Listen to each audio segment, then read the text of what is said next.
नमस्ते आप सभी को।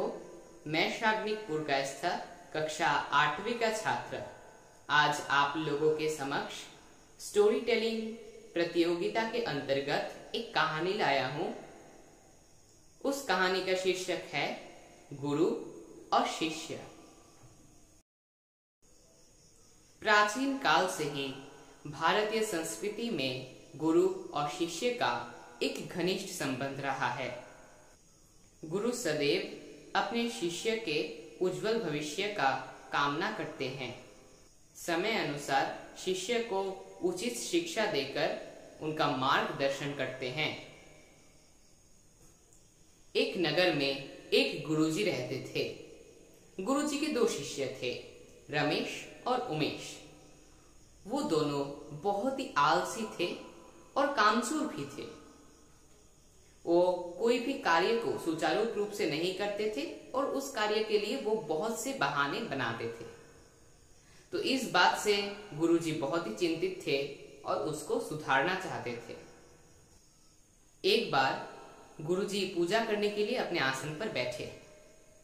पूजा की सभी सामग्री थी मगर तुलसी दल नहीं था। तो गुरुजी अपने शिष्य रमेश को बुलाया। रमेश आए।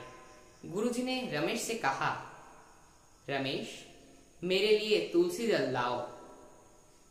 रमेश सोचता है कि यदि वो आज गुरुजी के लिए तुलसी दल ला दे तो गुरुजी के लिए हर रोज उसको तुलसी दल लाना पड़ेगा।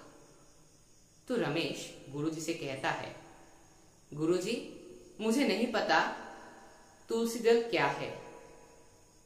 गुरुजी आश्चर्यचकित रह जाते हैं। तब गुरुजी अपने शिष्य उमेश को बुलाते हैं। उमेश उपस्थित होता है। गुरुजी उमेश से कहते हैं, उमेश, जाओ और मेरे लिए तुलसी दल लेके आओ।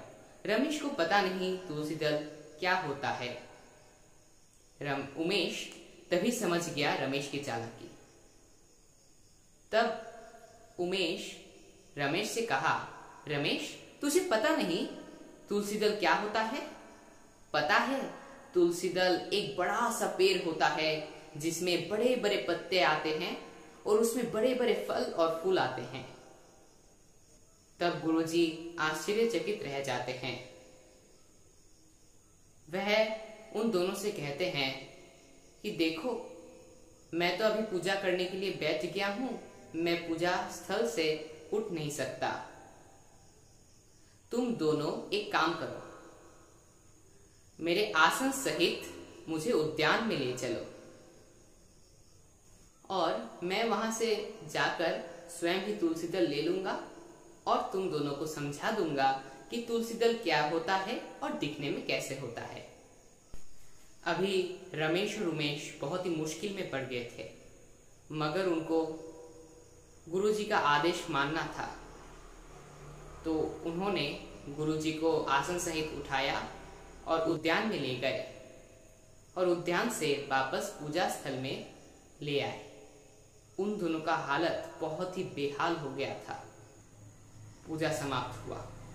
पूजा समाप्त होने के बाद गुरुजी ने उन दोनों से कहा कि तुम तुलसी दल को याद रखोगे? उन्होंने कहा कि हम इस सबक को जीवन भर नहीं भूलेंगे।